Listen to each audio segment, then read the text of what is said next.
Praise the Lord. Amen. We want to welcome every one of us in this presence of our living God.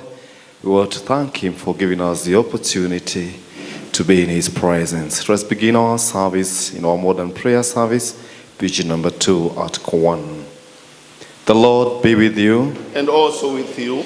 We have come together, the people of God, drawn by His Spirit, longing for His word, to praise the holy name of the Lord, to share His glorious news of grace, to pray for our needs and the pain of the world, to rejoice in His love and to be saved in His peace. We are heirs of the Father, joint heir with the Son, renewed in the Spirit. Together we are one.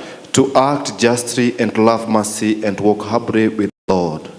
Do not think that I have come to abolish the law or the prophets. I have come to abolish them, to fulfill them. Continue at number 2. If we say we have no sins, we deceive ourselves, and the truth is not in us. If we confess our sins in repentance and trust, God is faithful and just, and forgive us our sins. So let us confess them to our Father together. Eternal Father, God of our ancestors, before your power all things tremble, but through your Son we approach your throne. We have done long and neglected to do right. Our sins we heavy on our hearts. Lord, have mercy, count them not against us. Grant us the joy of forgiveness, enlighten our hearts with the glory of Christ, who died and rose again for us. Amen. The God and Father of our Lord Jesus Christ rejoices at repentance and declares His acceptance. The dead are alive, the lost are found. His goodness and mercy will follow you the days of your life, and you will live in the house of the Lord forever. Amen. Blessed are those who live in your house. They will always be singing your praise. Praise the Lord. The name of the Lord be praised. Glory to the Father in whom all things began. Glory to the Son became the Son of Man. Glory to the Spirit who is power. The Lord our God forever. Hallelujah.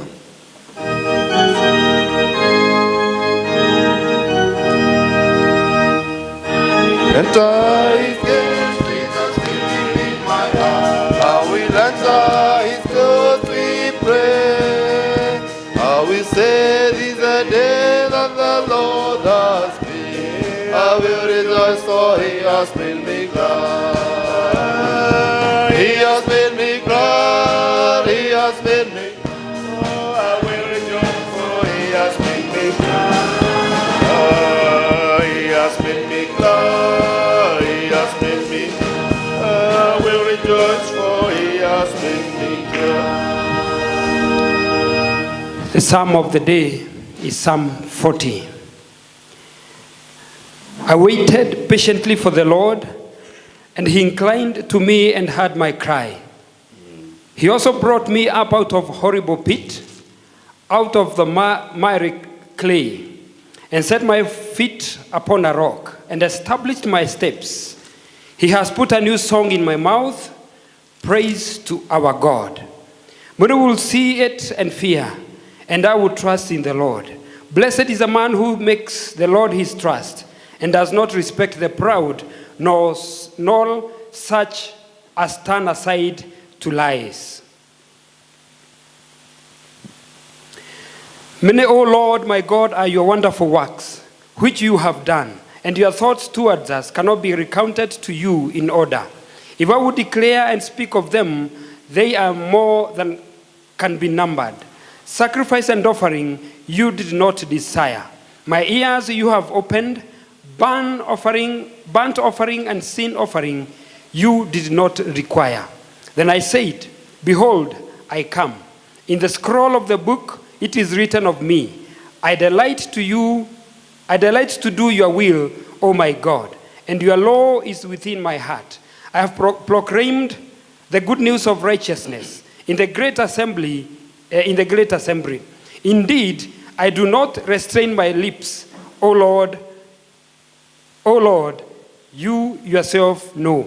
I have not hidden your righteousness within my heart. I have declared your faithfulness and your salvation. I have not concealed your loving kindness and your truth from the great assembly.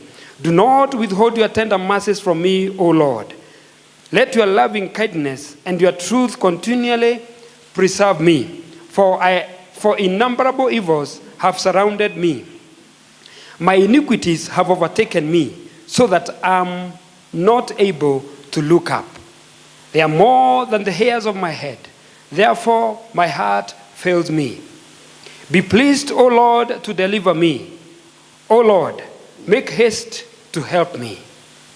Let them be ashamed and brought to mutual confusion who seek to destroy my life.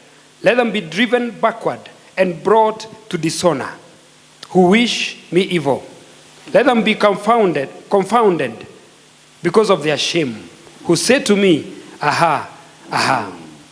Let all those who seek you rejoice and be glad in you. Let such as love your salvation say continually, the Lord be magnified. But I'm poor and needy, yet the Lord thinks upon me. You are my help and my deliverer. Do not delay, O my God. In the name of the Father, Son, and the Holy Spirit, as it was in the beginning, so it is now. and ever shall be. Amen. Amen. That's about it for our first lesson. Our first lesson is taken from Malachi chapter 3, verse 8. Malachi chapter 3, from verse 1.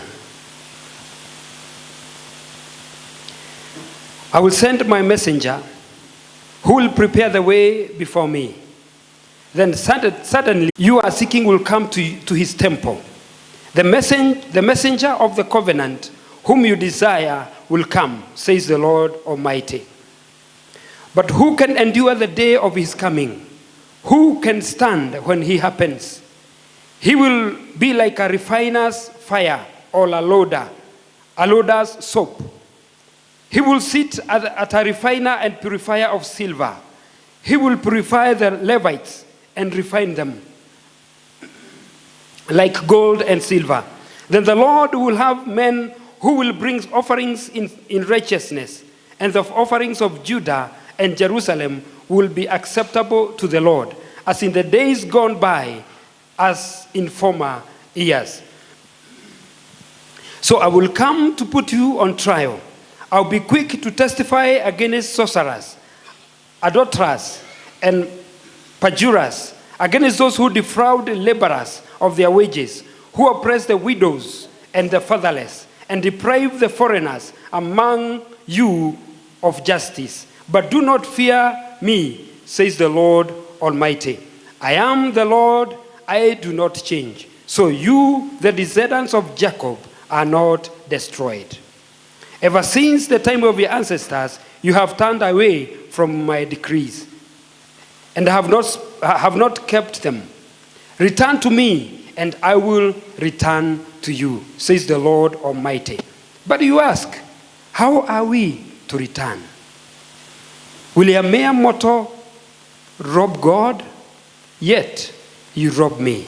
But you ask, how are we robbing you? In tithes and offering. There ends our first reading. Thanks be to the Lord. In order for us to welcome the second reading, we are going to all stand on our feet and sing Hymn number 45, Have Thine Own Way, Lord. Thank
Our second reading is taken from the book of Luke 15, from verse 11 to 32. Luke 15, 11 to 32. The parable of the lost son. Jesus continued, there was a man who had 2 sons. The younger one had said to him, Father, give me my share of the estate. So he divided his property between them. Not long after that, the younger son got together all he had set off for a distant country, and there squandered his wealth in wild living. After he had spent everything, there was a severe famine in that whole country, and he began to be in need. So he went and hired himself out to a citizen of that country, who sent him to his fields to feed pigs. He longed to fill his stomach with the pawns that the pigs were eating, but no one gave him anything. When he came to his senses, he said, how many of my father's hired servants have food to spare, and here I am starving to death? I will set out and go back to my father and say to him, Father, I have sinned against heaven and against you. I am no longer worthy to be called your son. Make me like one of your hired servants. So he got up and went to his father. But while he was still a long way off, his father saw him and was filled with compassion for him. He ran to his son, threw his arms around him, and kissed him. The son said to him, Father, I have sinned against heaven and against you. I am no longer worthy to be called your son. But the father said to his servants, quick, bring the best robe and put it on him. Put a ring on his finger and sandals on his feet. Bring the fattened calf and kill it. Let's have a feast and celebrate. For this son of mine was dead and is alive again. He was lost and is found. They began to celebrate. Meanwhile, the older son was in the field. When he came near the house, he heard music and dancing. So he called one of the servants and asked him what was going on. Your brother has come, he replied, and your father has killed the fattened calf because he has him back safe and sound. The older brother became angry and refused to go in. So his father went out and pleaded with him. But he answered his father, look, all these years I've been slaving for you and never disobeyed your orders. Yet you never gave me even a young goat so I could celebrate with my friends. But when this son of yours who has squandered your property with prostitutes comes home, you kill the fattened calf for him. My son, the father said, you are always with me, and everything I have is yours. But we had to celebrate and be glad because this brother of yours was dead and is alive again. He was lost and is found. This is the word. Thanks be to God. All right, we are going now to stand and face the cross and say the Apostles' Creed together. I believe in God, the Father Almighty, creator of heaven and earth. I believe in Jesus Christ, His only Son, our God.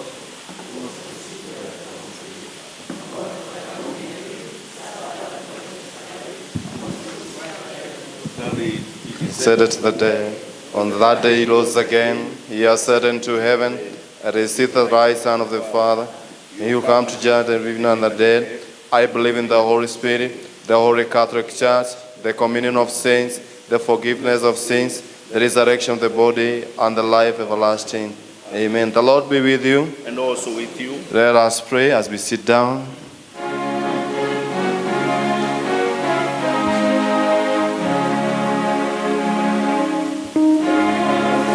It shall be given unto you. Seek and you shall find. Knock and the door shall be opened unto you.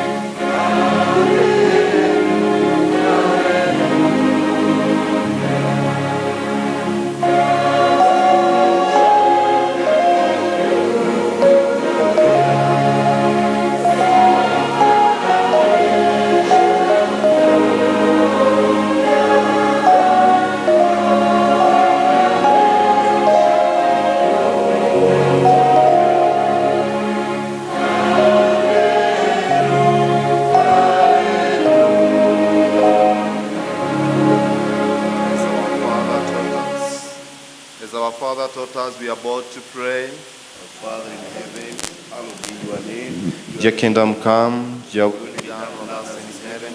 Give us their daily bread. Forgive us our sins, as we forgive those who sin against us. Lead us not in temptation, but deliver us from the evil. For the kingdom, the power, the glory are yours, now and forever. Amen.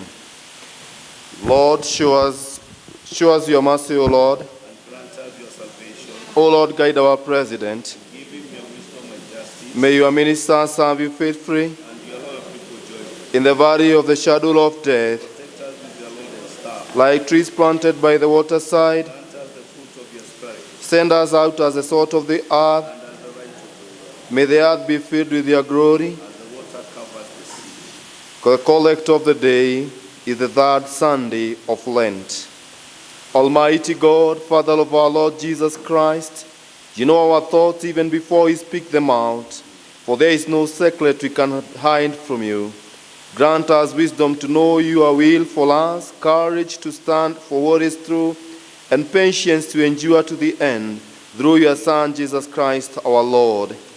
We continue with the prayer. All of us, we join the prayer for peace at part 1. Almighty and everlasting God, Father of the Prince of Peace, in eternalness we are saved. In quietness and trust is our strength. The presence of making peace and the joy of seeking justice. Take from our sorrows to in us rest. Let our Lord that life confess the victory of your peace. Through Jesus Christ our Lord. Amen. Prayer for the grace, alternative 1. All of us, Almighty God, you have been our God through the night. Keep us in your care through the day, walking in the light, bearing witness to your way, seeking first your kingdom and seeing you in everyone. Guide us in the footsteps of your Son, and lead us on the path to your everlasting day, through Jesus Christ our Lord. Amen. Amen. Now we come to the first bit of our intercessory or the service from the book. Right now I would like to welcome the choir to make their presentation.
Oh, that's a great song from our choir.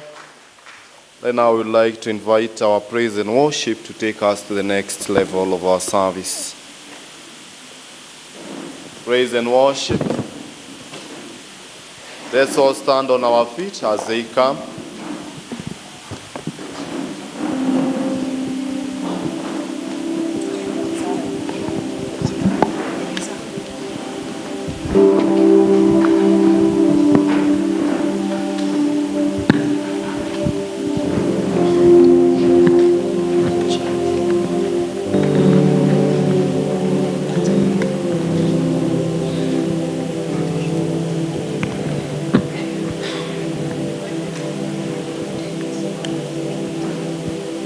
Praise the Lord, church. Amen. Bwana Yesu asifiwe. Amen. We had a short presentation. I don't know whether you support us by standing up or you sit down.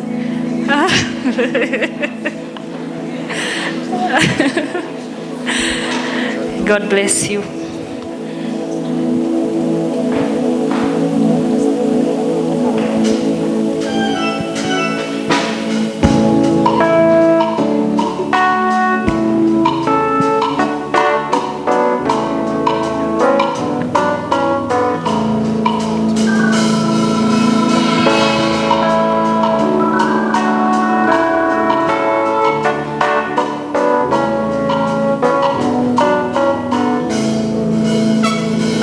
Majina yote mazuri ni yako, e Jehova Muumbaji wangu.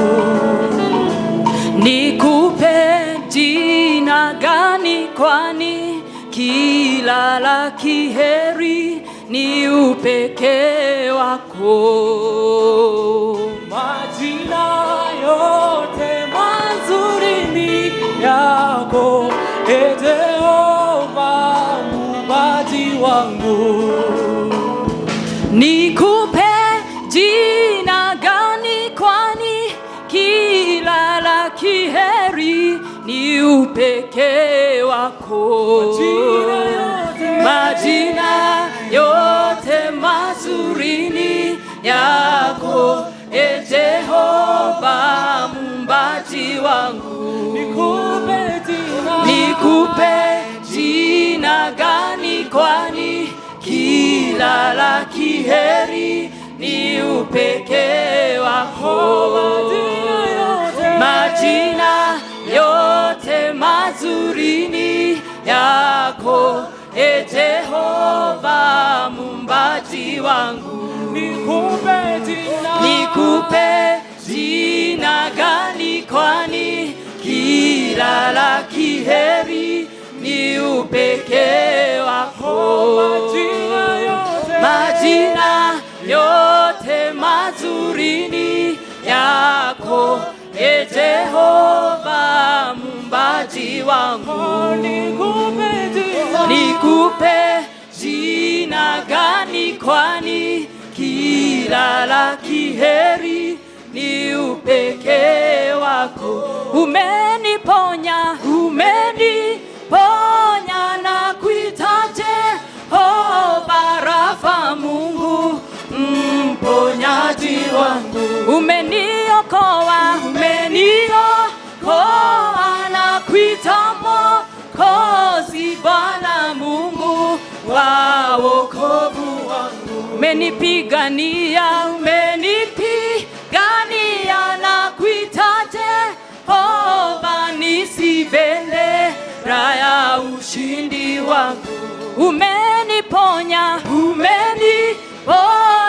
na kuita Jehova Rafa, Mungu mponyaji wangu. Umeniokoa na kuita Mwokozi, Bwana Mungu wa wokovu wangu. Umenipigania na kuita Jehova nisi, bendera ya ushindi wangu.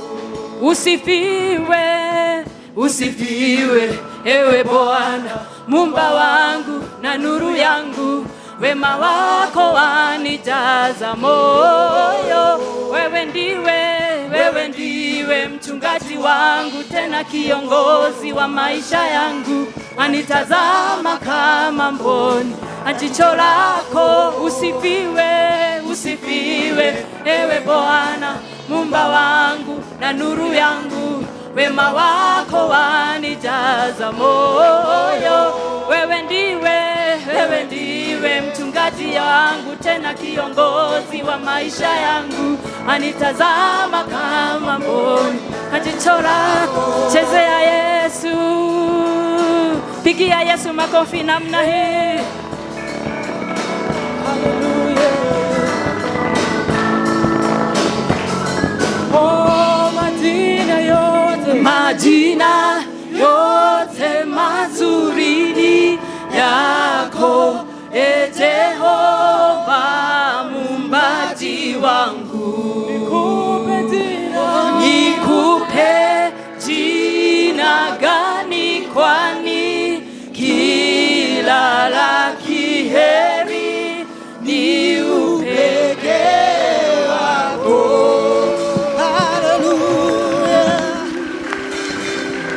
Praise God. Amen. Tumpe jina gani? Every good name belongs to the Lord. Amen. So when we are singing to the Lord, just know we are singing to the Most High. Bwana asifiwe. Tupigie Bwana makofi.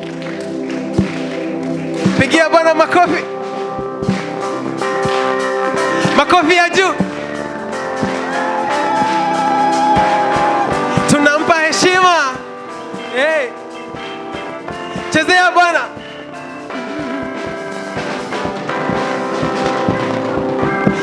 Heshima na sifa twakupa, e Bwana.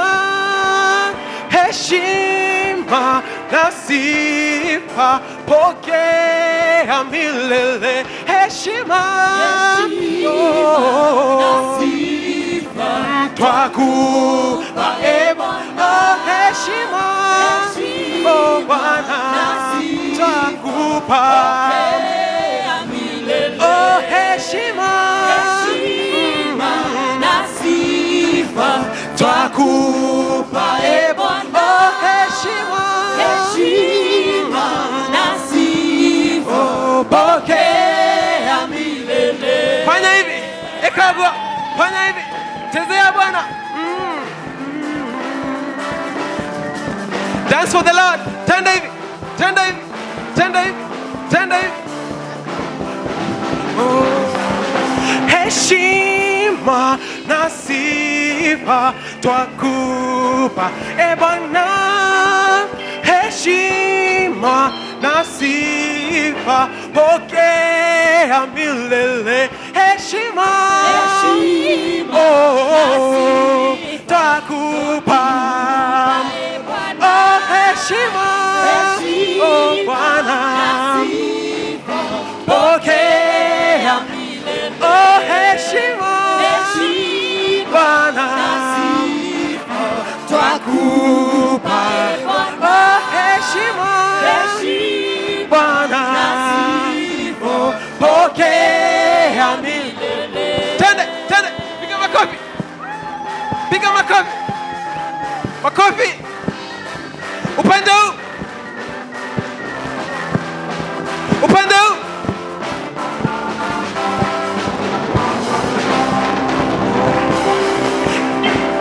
I'm the salt of the earth. I'm the salt of the earth. Oh, I carry the flavor of God as season the earth. Hey, hey. Oh, I'm the salt of the earth. I'm the salt of the earth. And I carry the flavor of God as season the earth. I'm the salt of the earth. I'm the salt of the earth. Salt of the earth. I'm the salt of the earth. And I carry the flavor of God. I season the earth. Oh, I'm the salt of the earth. Salt of the earth. And I carry the flavor of God. city, city built on the high hills. Like the east, I influence the world. I am rich, I am prosperous. I'm the city, city. I'm the city built on the high hills. Like the east, I influence the world. I am rich, I am prosperous. If you believe you are blessed, dance for the Lord. If you're blessed, chezea Bwana. Piga makofi.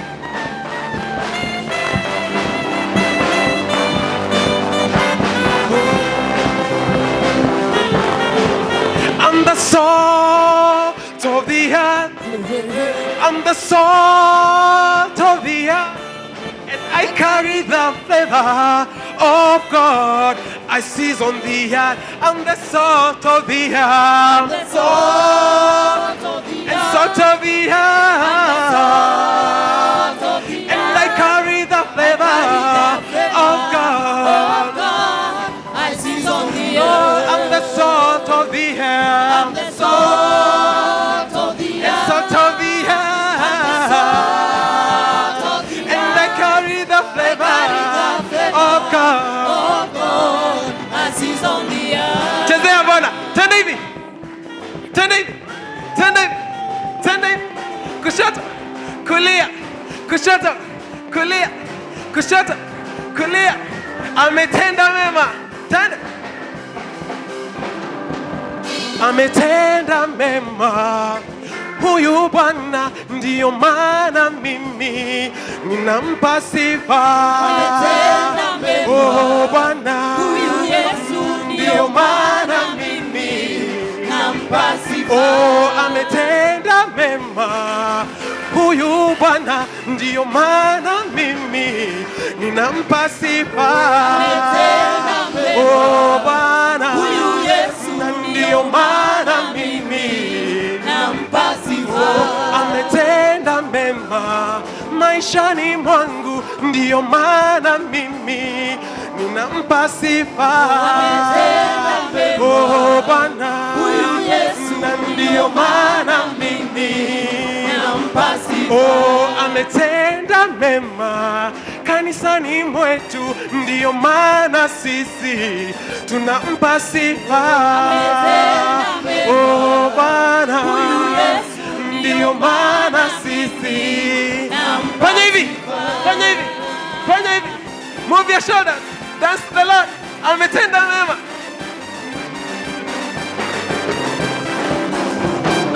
oh ametenda mema huyu Yesu, ndiyo maana mimi ninampa sifa. oh Yesu, Huyu Yesu, na ndiyo maana mimi nampa sifa. oh ametenda mema maishani mwangu, ndiyo maana mimi ninamtukuza. oh Bwana, Huyu Yesu, na ndiyo maana mimi nampa sifa. na walipomuua Yesu walidhani wameshinda, kumbe badala yake injili yaenda mbele. Walipomuua Yesu walidhani wameshinda, kumbe badala yake injili yaenda mbele. Oh, walipomuua Yesu walidhani wameshinda, kumbe badala yake injili yaenda mbele.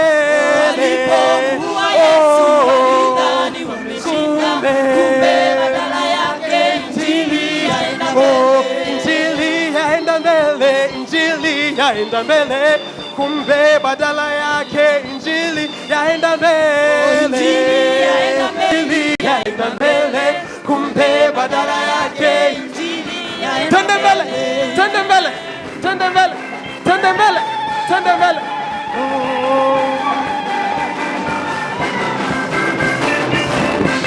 Oh, injili yaenda mbele, injili yaenda mbele, kumbe badala yake injili yaenda mbele. Injili yaenda mbele. Injili yaenda mbele, kumbe badala yake Injili makofi, yaenda mbele. makofi, makofi, makofi, makofi, makofi.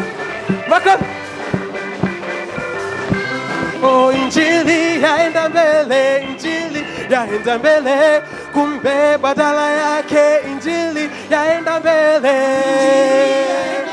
Oh, injili yaenda mbele, kumbe badala yake injili yaenda mbele. Mataifa yote yatakusanyika mbele zake Bwana Mwokozi. Mataifa yote yatakusanyika. Haleluya Bwana.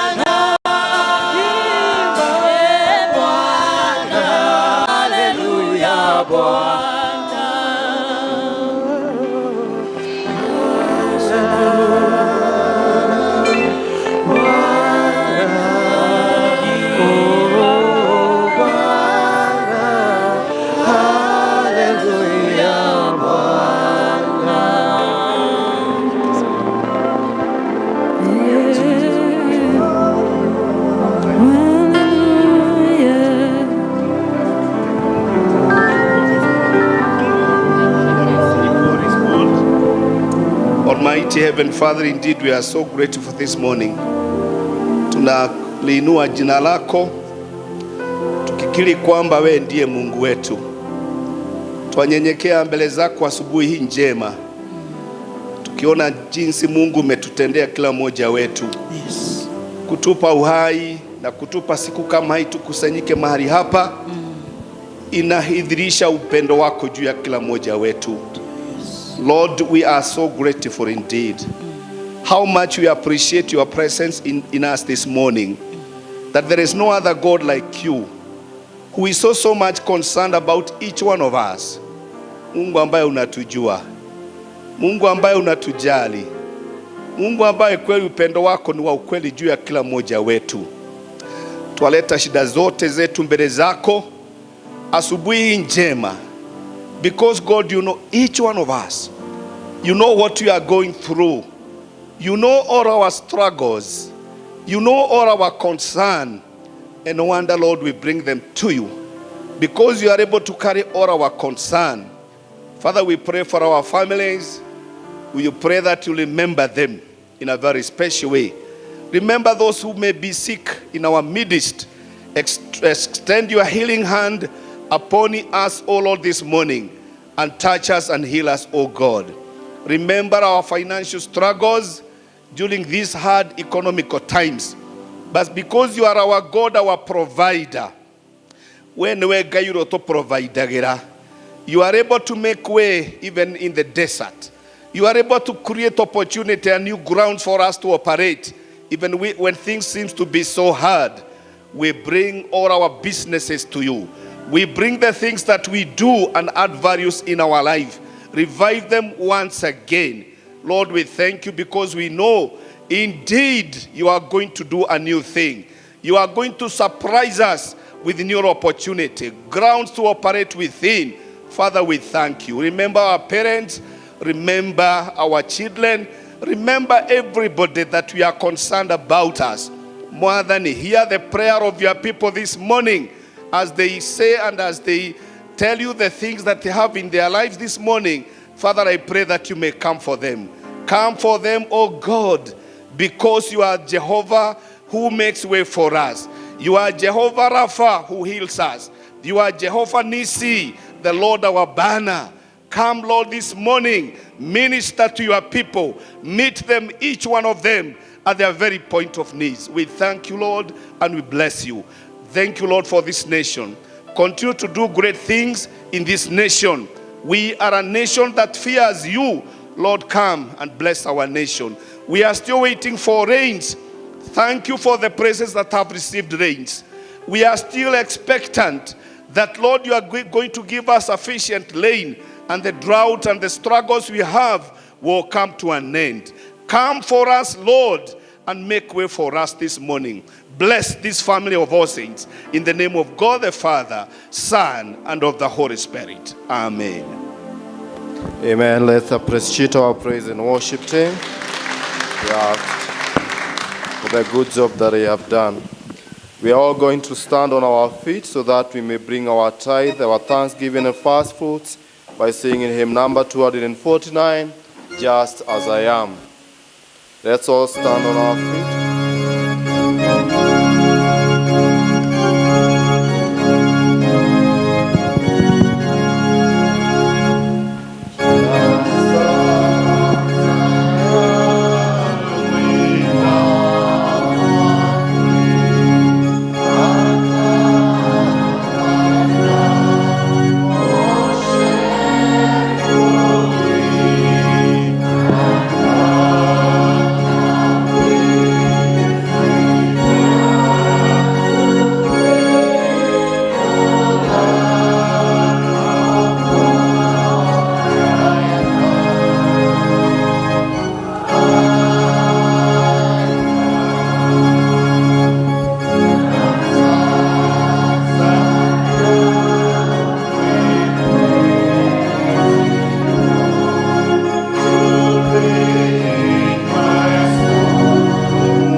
Congregation, you may sit as those that brought their tithe keep on standing.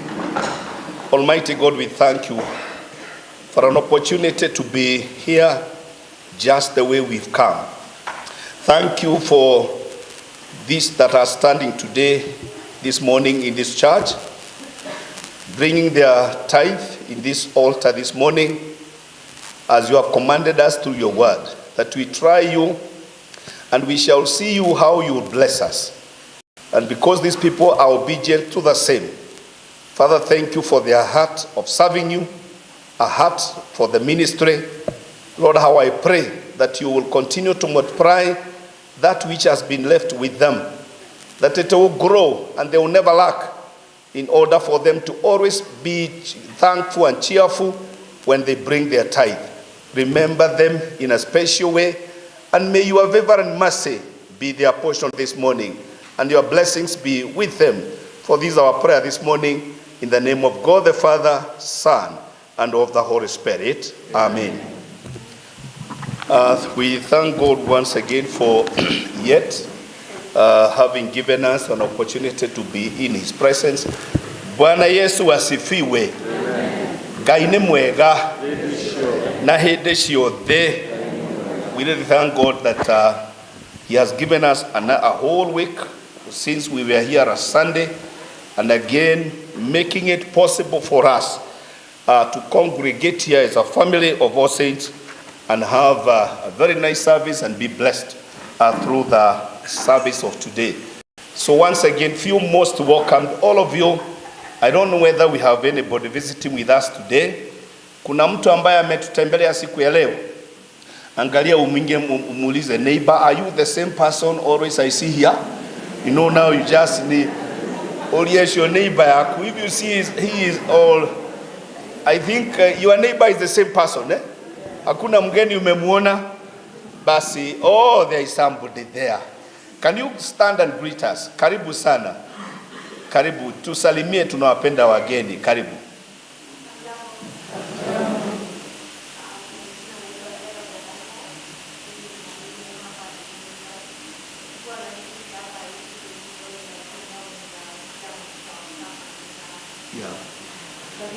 Karibu sana. Karibu, karibu.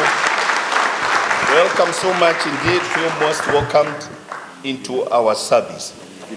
Oh, good, good. Tusalimie. Haya.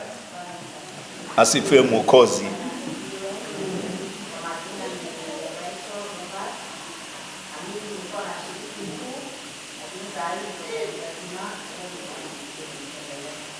We welcome you once again. Thank you so much. So much indeed.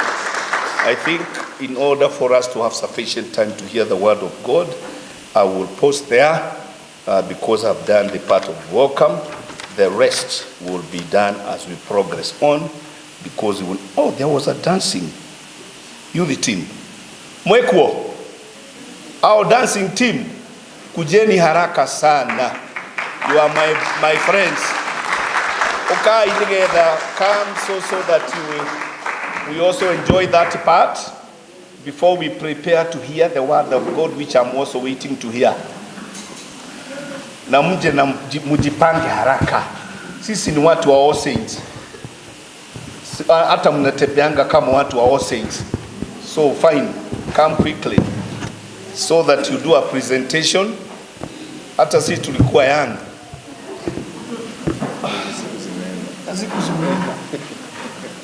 Quickly, I know you are organized.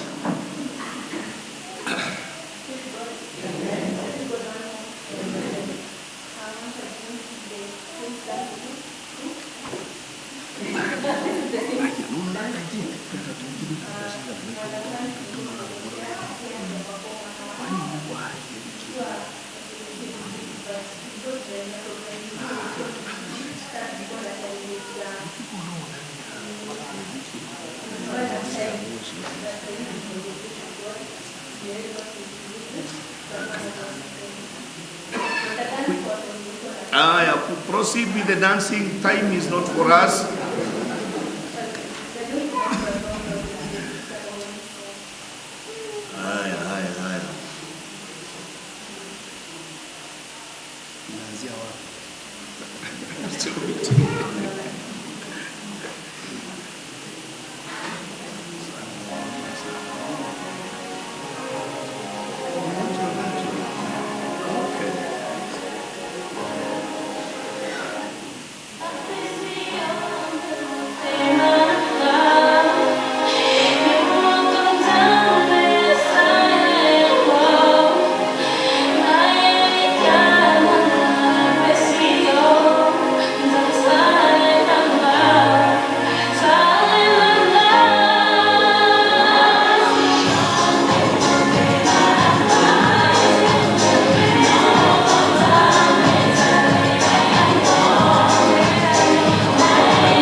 most of you were missing. Kujifanya tu mungetokea. Thank you so much. I think Messiah meenda simameni. We want to hear the word of God from Olive, our leader. One stanza, count your blessing. Count your blessing, Marin. Just one stanza. When you're like when you are discouraged, thinking all is well, count your many blessings, let them one by one.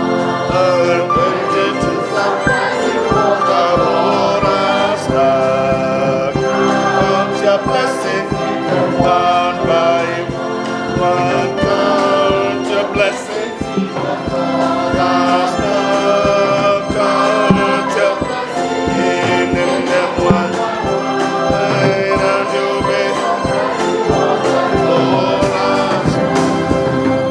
Enough, that is enough. May we take our seats.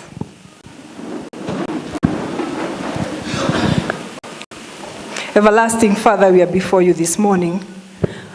We thank you for the activities that we have had this far, because Jehovah God, they have all nourished us spiritually. Now as we prepare to hear your word, may you prepare our hearts and our ears to be open, so that you may speak to each and every one of us and through my mouth. And that's my prayer in Jesus' name. So, praise the Lord. Bwana Yesu asifiwe. Yes, my name is Olive Dongo. I'm a lay reader in this church, and as of this morning, I am born again. And I thank the Lord for all his blessings upon my life. Time has gone. It's 1:15.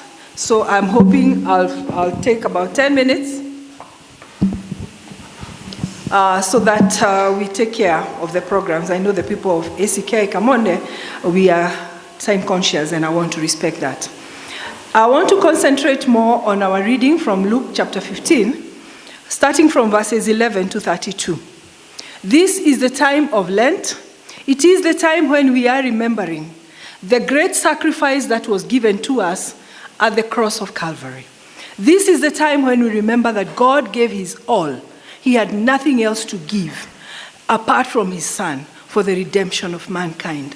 It is also the time that we remember that Jesus, in total obedience to his Father, took on a human body, was born in a manger, walked on this planet, taught, healed, drove out demons, and within 3 years of his ministry, he had accomplished what many people cannot accomplish, even within 100 years. And it is this time that I want, during this time when we are remembering the trials and the sufferings that he went through, which will culminate on Good Friday and Easter when we remember the crucifixion, my mind took me back to this parable. Luke chapter 11. And he says that there was great joy when that one sheep was brought back safely. He went into the second parable where he talked of a woman who had silver coins. She lost one, and she swept her house, looked for that silver coin, and when she got it, she called all her friends to celebrate. I was wondering why somebody would spend so much time and energy looking for one coin when obviously she had many others.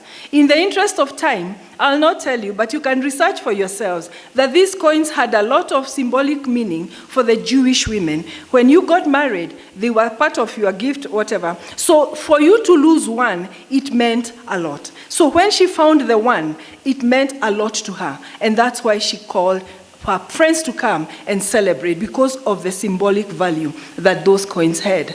Then he went now, and when he talked of this, he talked of great rejoicing. Jesus himself talked of great rejoicing in heaven when one person comes back to the fold. If you look at chapter 15, the very first verse, it says, "Then all the tax collectors and the sinners drew near to him to hear him," that is Jesus. "And the Pharisees and the scribes complained, saying, 'This man receives sinners and eats with them.'"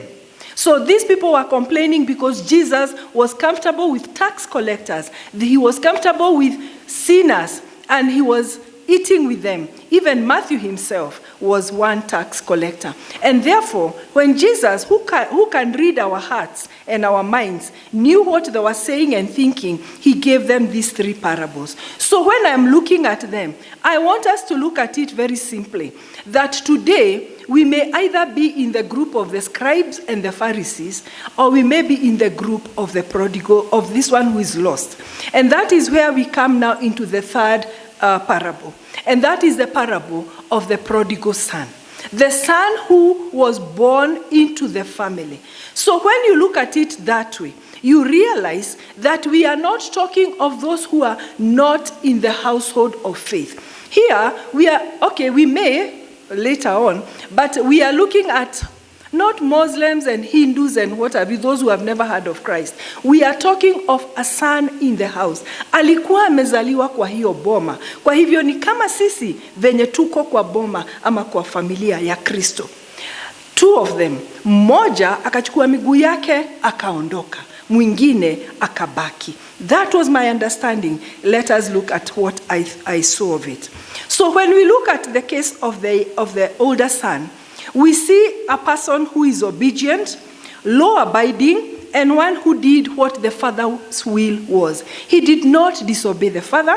He never went out of the father's way. And we can even see that the father himself gave this as a testimony for him in verse 31. And he said to him, that's the father, "Son, you are always with me, and all that I have is yours." So the father acknowledges that you, my son, have always been with me, and all that I have is yours.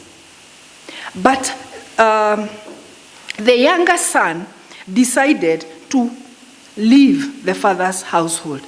And there's one thing that struck me. If you look at your own children or where you are born or other people, there's this thing we call the birth order. The birth order is, are you a first, a second, a third born, etc.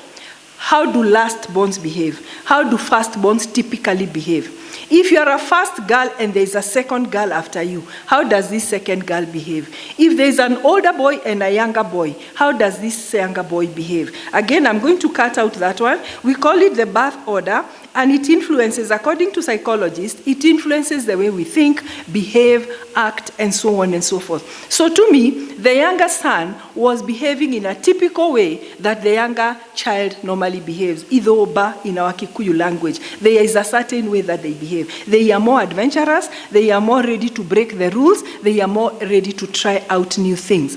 So when we see this young man behaving in this way and leaving the father's compound, we realize that he left to go into a distant land. That is what the Bible tells us. And St. Augustine had this to say, that when a man sees God's commandments as chains and longs for his freedom, when he allows unlawful desires into his heart, and then in that way he starts on a journey to a distant land.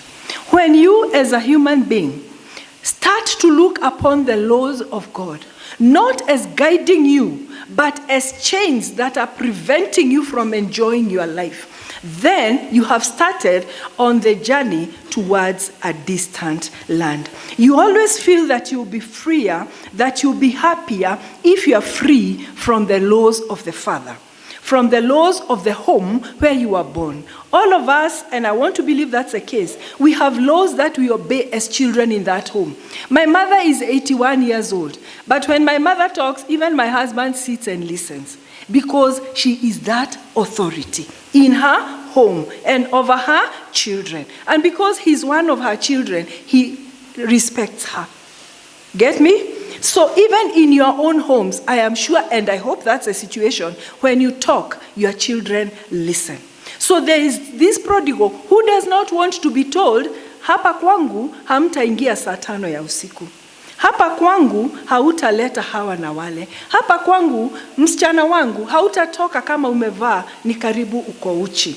Hapa kwangu tutafanya hii na ile. That is the prodigal son that I'm talking about. And once it starts in the mind, the physical comes soon thereafter. The mind is the most powerful organ or weapon that we have. Remember, even in the Bible we are told, take captive your mind to be for Christ. Because even God knows what your mind has decided you will achieve. Remember when Gideon was told, you have so many soldiers and volunteers, and I want very few so that I can glorify my name. And Gideon said, all those who are afraid, step aside. Why? Because he knew those who are afraid had already lost the battle in their minds, and they would infect the others. When the children of Israel were just about to enter the promised land, they came and were told, that land has got huge men who will eat us up. What did they do? They refused to enter into the promised land. And as a result, they wandered around in the desert. Where did their defeat come from? It was all in the mind. Because God had done greater things for them before then. They should not have been afraid. So our minds, once we allow our minds to want freedom, to be away from those chains like St. Augustine has said, the journey towards a distant land has begun. In this way, we find ourselves no longer having time with God. Our time, our quiet time when we pray, our quiet time when we read, our time when we fellowship with others, the time that we are looking forward to come for Ombi. Some of us I know have been coming to the church on Saturdays or any other day, very early in the morning, and they would worship and pray to God, either alone or in groups. I don't know whether that still happens because I now work far away, but I know that used to be the case.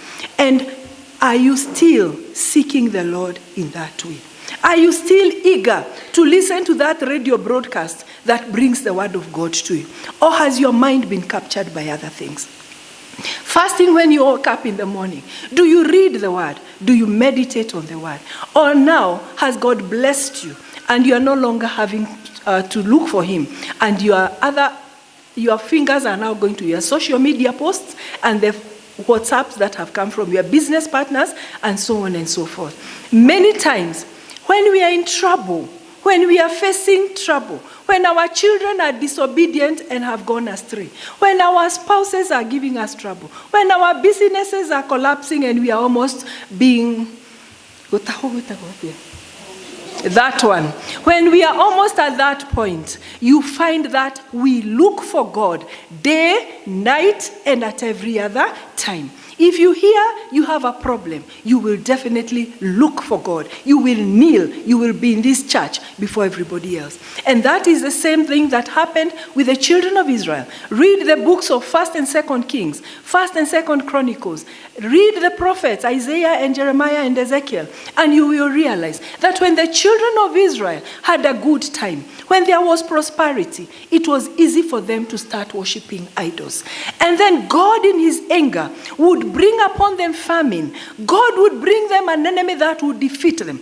God would lead them into captivity. And in that land of captivity, that is when they would sing some of the most beautiful psalms that we have.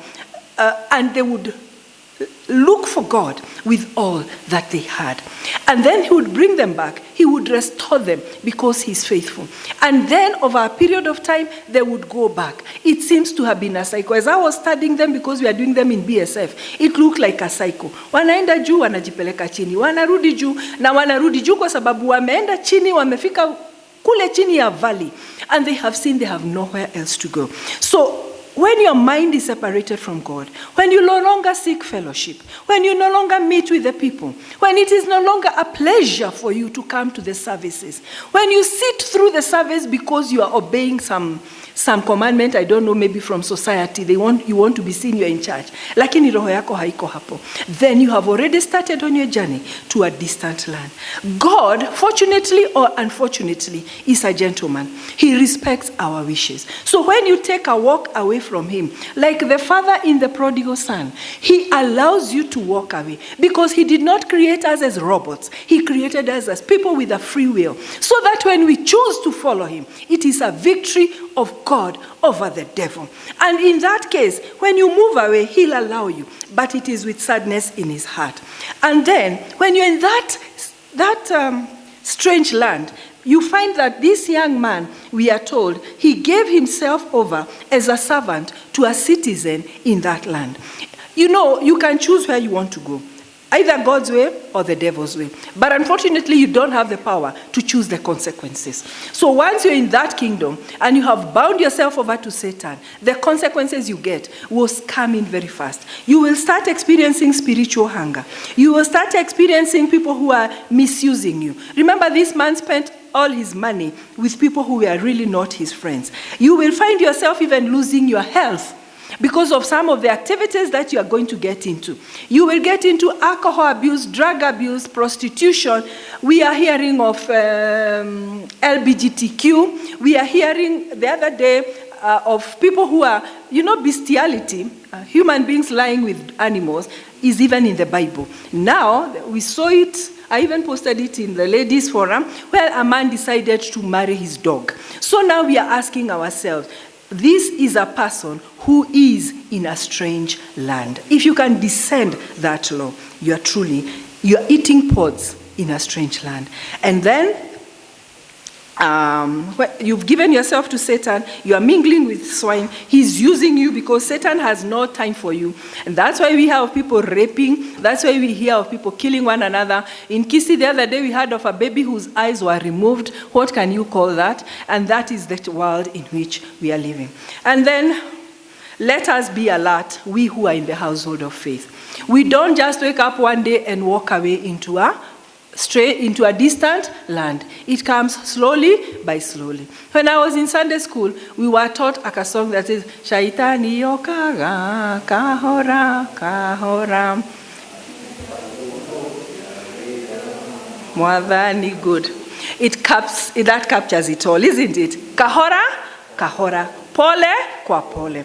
Today, you are not waking up to pray. Tomorrow, it's not fellowship. The following day, you are not reading the Bible. The other day, you are sitting with those who are doing the things that you used to preach against. Inakuja hivo, hivo, hivo. And you'll find yourself in a distant land. And God wants us to be on our guard in the things we do, the things we say, and the things we think. Psalms 51 verse 10 says, create in me a new heart, a clean heart, O God, and renew a steadfast spirit within me. Because you may realize that you have started on that slippery slope that is heading you to a distant land. That is in the heart. And we are told everything that controls your life starts from where? Starts from the heart. Let God first start by creating a new heart in you. And then Psalm 141 verse 3 says, set a guard, O Lord, over my mouth and keep watch over the door of my lips. What am I saying? Is it leading people to God? What I'm talking about, other people, the church, our spiritual leaders, are they leading people to God? Or are they showing that I'm far away into an unclean land? And let me ask you, my sisters and my brothers, in this time of Lent, as you are fasting, as some of you are depriving yourself of many things, how do you react in an unexpected situation?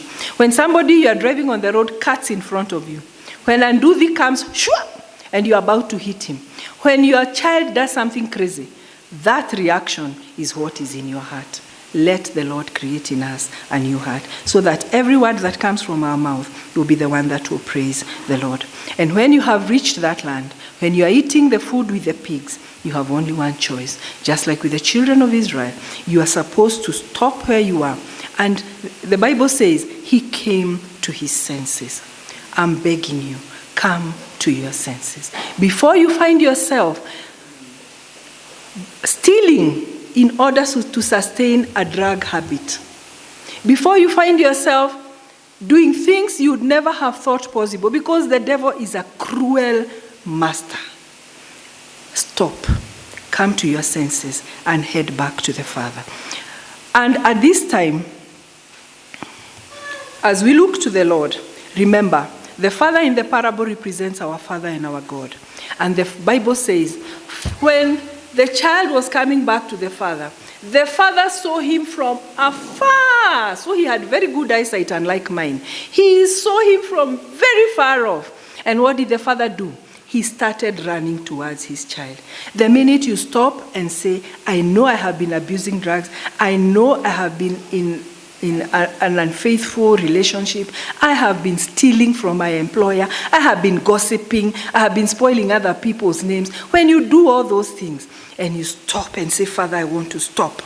God himself knows. He looks at you when you are that far off, and he sees the desire in your mind. He will send people to come to you. He will send the word. Be receptive. And when you come back into his kingdom, you will do what the Psalm number 40 said, that was read to us so well. God will restore to us. The prodigal son was given a ring. What did the ring signify? I found out that it signified authority. And among the rich, it was a sign of wealth and dignity. And it was usually something that was given to somebody who was within. So if it is a son, he was given a ring. This man has been restored. Amerudishwa, baba amempokea, amefurahi naye, amesema huyu ni mtoto wangu na ameweka pete. And that is why when we are baptized, the sign of the cross is placed on our forehead, and that sign will never go away. And then you find that he was given sandals. Slaves and servants usually were not wearing this on their feet. They would walk on bare feet. So he has now come back to the Father. He has been given sandals. He no longer has to step on bare ground. He is not a slave. He is not a servant. He is a son in the kingdom of the Father. And very quickly, allow me to look at another person that I had who had captured my imagination, and that is the prodigal son. And this one, I will summarize it for us. Because when we look at this last part of the parable, from verse 27, is it from 26? When he was coming back from the fields, he heard the sound of merrymaking. He heard people dancing. He heard people feasting. You know, even you, when you are going to somewhere where there is a feast, you even don't need to be told umefika kwa hiyo boma, isn't it? You hear music, you hear people happy, you see cars, you see signs on the road. So this man heard all this, and he asked, what's happening there? And he was told that the brother had come back. And what was his reaction? He was angry, and he refused to go into the compound. He refused to go and rejoice that his brother had come in. And when his father, imagine the love of this father, he comes out to where this stubborn boy is and asks him, my son, what's the problem? And then he says, this your son, here, the father came and pleaded with him. And then he said, Lord, these many years I have been serving you. I have never transgressed your commandment at any time. And yet you never gave me a young goat that I might make merry with my friends. But as soon as this son of yours, you know that's very rude. Because if my son tells me, mtoto wako si amekuja, that boy or that girl is being very disrespectful, isn't it? And this boy was being extremely rude to the father. But the father did not give up on him. And this boy, we are told, is the one who represented the Pharisees and the scribes, those who had a spirit of judging others. And remember, we are told in the book of Matthew, judge not others so that you may not be judged. Because with the same scale that you used to judge others, you too will be judged. For us, I was bringing it down very simply to this, because I was trying to make it as simple for myself as possible. I own, I support, I grow. I own the kingdom. Therefore, I have never left the Father's kingdom as far as my mind is concerned, isn't it? So I own it. But am I owning it and also feeling that we should keep out others? When you were in high school, especially girls, boys never, I don't think, had this habit, unless these ones who are becoming LGBTQ. Girls had this problem. We would form small groups, and you would form small to friendships, and then you don't want to include any other person. And during break time, you want to be seen to be sharing secrets. You want to be seen giggling and laughing. I know, ladies, you are aware of this. And if somebody wants to join you, say, no joinees, or whatever it is that you want to say. We are not allowing anybody to join us. It's like an exclusive club. Wengine waka nje na sisi tuko ndani. Lakini, the kingdom of heaven is not like that. It is for everybody. And remember Jesus, when he was, what did Jesus himself have to say? When he was just about to leave the earth in Matthew chapter 28, and Jesus came and spoke to them and said, all authority has been given to me in heaven and on earth. Go therefore and make disciples of all the nations, baptizing them in the name of the Father and of the Son and the Holy Spirit, teaching them to observe all the things that I have commanded you. And lo, I am with you always, even to the end of the age. We are to go to all those people that we think are not worthy of the kingdom. And this morning, as we celebrate Lent, who do you think is not worthy of the kingdom? Who do you think should not be allowed into the kingdom of God? Is it that person you know was a commercial sex worker? There is one of the ladies who was with Jesus up to when he was crucified. She used to be one. She was a Koinange street of their day. Remember the one who washed Jesus' feet with his hair? That had been her profession. There were people who were murderers, like Paul. God accepted them. Who are you to keep looking at God's servants, those he has called in, and saying they should not be allowed into the kingdom? It may even be your own blood brother or your own blood sister, because I have come with age to realize that the worst enmities sometimes take place with those that we share the blood with. Although that is where we should have the closest, that is where the most terrible rivalries and hatreds take place. And I'm saying this. Do you have that sister who has left the kingdom and is in a strange land? Do you have that brother whom umekuwa tu ukimwangalia akijiingiza ama mtoto wake, and you are saying, you are not bothered? I am saying that is counted for you as sin, because in Ezekiel we are told, if a sinful man dies in his sin and you have not told him the whatever, I'm paraphrasing, the truth of God, you will be judged guilty for his blood. So during this Lenten period, go for the prodigals, welcome them into the Father's kingdom. It is for all of us. Stop coming to tell Archdeacon, that one you are giving that particular slot, unamjua vizuri.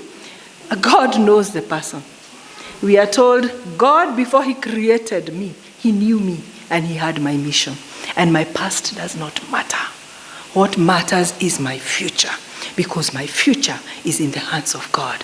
And I am here to serve Almighty God. And here I'm speaking on behalf of all those who are prodigals. Those people are looking down on you. Don't look down on yourself. God has a purpose for you. Come into the house and serve. And when you come into the house, let us come with everything that we have. We are told to own, to support, and to grow. That is in Malachi. When Moses was telling Pharaoh that the children of Israel needed to go back to Israel, he was telling him the people need to go to sacrifice and to worship their God. And Pharaoh was refusing. And at one point, because I know you remember that story, he said, okay, you can go, but leave the women and the children. Another time he said, you go with the women and the children, but you leave all your livestock. What did Moses tell him? We will go out to worship our God, but we will not leave our wives and our children. Not a hoof, not a hide will we live in the land of Egypt. My sisters and my brothers, don't leave your wealth, don't leave your talents, don't leave your gifts in the land of Egypt, in the distant land. When you come and the Father welcomes you, he is going, you need to use everything that he has given you. Your money will come in here in the form of your tithes. We are going to have enough in the house of the Lord. Your money will come in when Mr. Kanjabi stands up and tells us that he wants to develop the plots, because everything we have belongs to God. Your talents, like the beautiful talents we have seen here, will be used to bring glory and honor. We have had a beautiful service, isn't it? With all the music and all, because they have brought their talents into the house of the Lord. And when we all accept to do this, I will say this, and these are my last words. God himself said in Ezekiel 36:26, I will sprinkle clean water on you, and you shall be clean. I will cleanse you from all your filthiness and from all your idols. And then to the older brothers, those who are locking others out and hating them, verse 26, I will give you a new heart and put a new spirit within you. I will take the heart of stone out of your flesh and give you a heart of flesh. And to the prodigal, I will put my spirit within you and cause you to walk in my statutes, and you will keep my judgments and do them. And to all of us, then you shall dwell in the land that I gave to your fathers. You shall be my people, and I will be your God. May God bless you.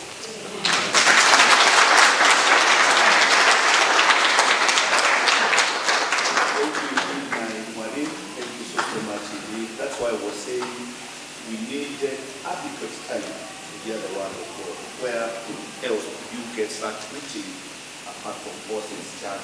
Thank you so much indeed for such a well thoroughly researched and done work. Thank you, Mwani.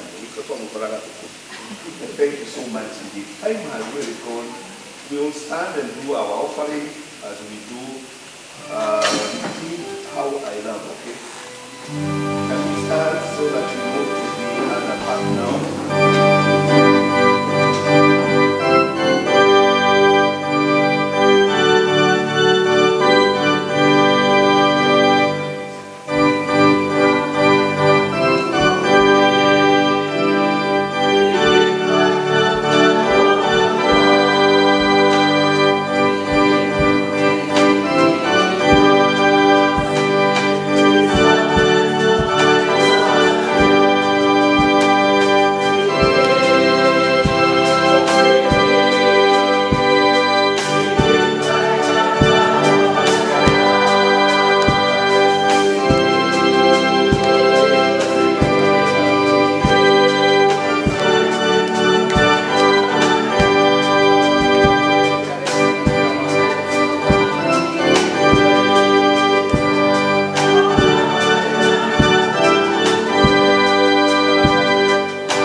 God and our Father, we thank you for the way you have been gracious and faithful to each one of us, and even thank you for your providence. And above all, out of what much you have provided to us, we have brought this willing offering into your sanctuary.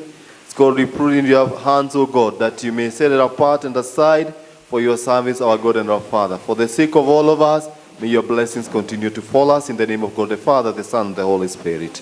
We may take our seats kindly and time out. I'll invite our go-ahead and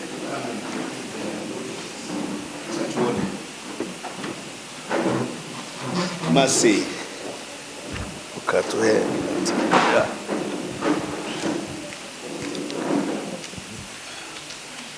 Namenya hata asiadia tumu.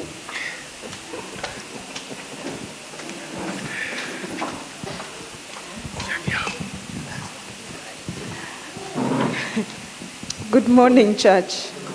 Yeah. Praise the Lord. Amen. Good. So I'm going to go through this very quickly. Confirmation classes. If you would like to be confirmed, you have a child who needs to be confirmed, the classes are ongoing every Saturday at 2 p.m. You can see Evangelist Michael. Red Hill and Kentmere residents. Today is the AGM at St. Julian's at 3 p.m. So if you're a resident of Red Hill and Kentmere, please take note of that. The youth department today has the Mizizi class that Maggie mentioned earlier. At 1:30 to 3 p.m., they have a money talk. So all about money, and that is at 1:30 to 3 p.m., and they're asking that if you would like to listen to that talk or be part of that, that you can please attend and join them in that talk. Cell 3, 19th of March, you have your fellowship after the Kikuyu service. So cell 3. PCC on the 23rd of March at 5 p.m. Please take note of that. If you're a PCC member, 23rd of March at 5 p.m. The synod, as we have said earlier, mentioned earlier, will be on the 24th to the 25th of March, and you're being asked to pray for that particular synod. It is a rough time in the Anglican Communion worldwide, so please pray for that particular synod. We have an annual Thanksgiving. So every year we have a Thanksgiving in this parish and in this church. And so on the 2nd of April, please take note, that is our annual Thanksgiving Sunday. And Family Sunday, please invite your family members and your friends as we come and celebrate this day together. And it will be a joint service starting at 9:30 a.m. In that regard, cell groups and Sunday school, you're being asked to prepare for that particular day in this way. Cell 1, you will prepare a skit. No. For that day, cell 1, Mrs. Njunge. Yeah? That's your cell group. Cell 2, Mr. Kanjabi. Your cell will prepare a folk song. Wambu and Mrs. Kahiga. Folk song. Cell 3, you will prepare a song, not a hymn. A song. Cell 4, you will prepare a set piece of your choice. Cell 4, Sunday school, you can make your own choice. so whatever you decide to do on that day, Sunday school is up to you, but the rest of you, the challenge is yours to take, and accept. Please accept the challenge, and we keep going. Baptism, Easter Sunday, 9th of April. So please, if you're interested, see the evangelist, our evangelist, Michael, for registration. Cell 2, You will lead and preach in both services on the 23rd of April. It's not a joint service, so it's both services, English and Kikuyu. So please take note of that, 23rd of April. And we are being asked that if you would like to have a pastoral visit at your home or your workplace, that you please see Evangelist Michael. He will make preparations for that. Midweek service, please, is at 10 to 11 a.m. on Wednesday. If you're available for that, you can join in that service. And if you do not have if you have never filled a membership form, and you do not have a tithe card as well, please see Elizabeth in the office. She will assist you in that. And the Archdeacon last week made an appeal to the congregation for donations. We have a very hungry community around us, and people who would like or would to be assisted in one way or another. So if you do have some dry goods that you would like to donate, some clothing that you would like to donate, please, and please come to the office, drop them there. They will be handled from there. Ladies, you are meeting after the service. So please take note of that. Thank you. Can you appreciate our church warden? Thank you very much. Mine is very brief, just to thank all of you for the way you supported our quarter Sunday, last Sunday. You all participated in a great way. I'll have time to pray for the cards, but not today, because I'm equally leaving after this to Dioni. Dioni is one of our church in this archdeaconry, which will be opened by the bishop on the 16th of April. And so I need to rush there and probably see their progress in preparation for the same. So I will not be able now to do that. But I want to sincerely thank you for the way all of you we are able to participate in that good day. You gave the day all it was supposed to be given. Thank you so much indeed for the support. And it's my prayer that we'll equally continue to walk that journey together, and the Lord will continue to bless us. We all know that Pius, who is our lay leader, wife was not feeling well and was admitted at Tigoni for the whole of probably almost a week and 2 weeks, and 2 weeks, and I went to Tigoni and I was able to see the wife. Our lay leader, Pius, is equally a student at St. Paul's, and he is one of my colleague serving with me. And so when he probably go through difficult times, I also have a responsibility. And I would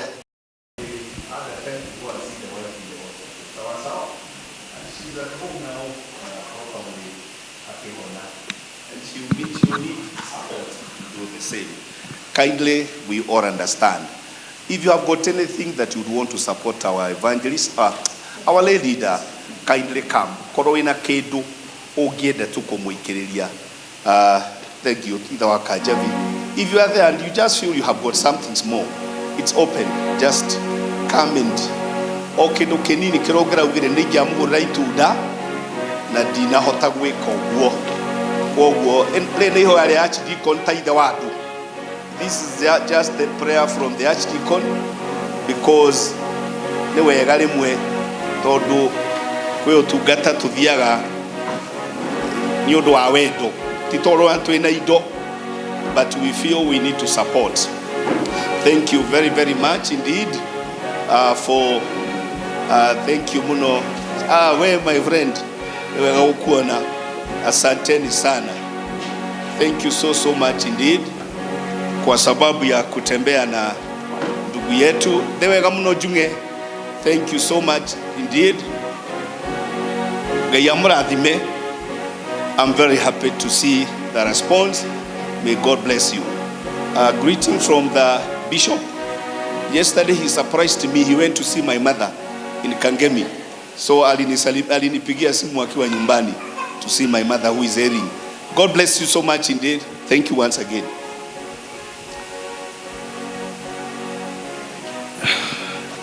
Rugamai turikie.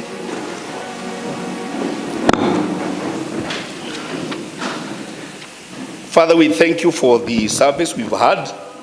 Thank you for the many people who responded to the call of supporting our Lady Da. We pray for healing upon her wife and quick recovery. Be with us as we progress on with the service and the activities of today. And now the peace of God, which passes all understanding, keep your hearts and mind in the knowledge and love of God and of His Son, Jesus Christ our Lord. And now the blessings of God Almighty, the Father, the Son, and of the Holy Spirit be among you and remain with you always. Amen. The Lord be with you. We get the recitation of hymn, My Faith Has Found a Resting Place.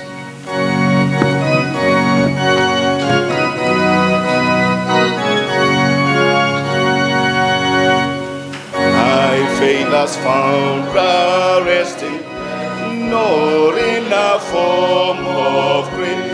May I trust the ever-living one is old who shall pray.